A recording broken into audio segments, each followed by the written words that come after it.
എല്ലാവർക്കും നമസ്കാരം. മഴ ഇങ്ങനെ ശക്തി പ്രാപിച്ചുകൊണ്ടിരിക്കുകയാണ്. ഇപ്പോൾ നിങ്ങൾ കണ്ടുകൊണ്ടിരിക്കുന്നത് പരിയാരം പഞ്ചായത്തിലെ 10-ാം വാർഡിൽ നോർത്ത് കൊന്നക്കുഴി ഭാഗത്ത് മൂഞ്ഞേലി ആൻറ്റുച്ചാൻ്റെ വീടാണ്. ഇന്നലെ 7 മണിയോടുകൂടി വളരെ ശക്തമായിട്ടുള്ള മഴ ഇന്നലെ ഉണ്ടായി. ആ മഴ പെയ്തുകൊണ്ടിരിക്കുന്ന സമയത്ത് ഒരു ഞരക്കം കേട്ടപ്പോഴാണ് ഈ ചേട്ടൻ നോക്കുമ്പോൾ അടുക്കള ഇരിക്കുന്ന ഭാഗം വീടിൻ്റെ ഒരു വശം തകർന്നു പോവുകയാണ് ചെയ്തത്. പ്രത്യേകിച്ച് ഈ ഓടിട്ട വീടുകൾ താമസിക്കുന്നവർ ശ്രദ്ധിക്കണം. ഈ വിണ്ട് കീറിയ ഭിത്തികളോ ജീർണിച്ച അവസ്ഥയിലുള്ള ഭിത്തിയൊക്കെ ഉള്ള റൂമുകളിൽ നിന്നും കഴിവതും മാറിയിരിക്കുക. നമുക്ക് പറയാൻ പറ്റില്ല അവയുടെയൊക്കെ അവസ്ഥ എങ്ങനെയാണെന്നുള്ളത്. മഴ വളരെ ശക്തമായിട്ട് മഴ ഉണ്ടാകുമെന്നുള്ള പ്രവചനത്തിൻ്റെ അടിസ്ഥാനത്തിൽ ഇത്തരം കാര്യങ്ങളൊക്കെ ജാഗ്രതയോട് കൂടിയിട്ട് ശ്രദ്ധ കാണിക്കണമെന്ന് പ്രത്യേകം ഓർമ്മപ്പെടുത്തുന്നു. ഏകദേശം ഒരു 7 മണിയോടുകൂടി ശക്തമായ കാറ്റും മഴയും നോർത്ത് കൊന്നുകൊണ്ടായിരുന്നു.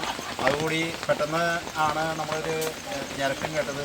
അപ്പോൾ വന്നു നോക്കിയപ്പോൾ നമ്മുടെ അടുക്കളയുടെ കരയുടെ ഒരു വശം തന്നെ ഇടിഞ്ഞു വീഴുകയായിരുന്നു. ആ സമയം നമ്മൾ പെട്ടെന്ന് നമ്മുടെ അയൽവാസികളുടെ എല്ലാവരും ഓടിക്കൂടി നോക്കിയപ്പോൾ കരയുടെ ഒരു വശം ഇടിഞ്ഞു വീണു.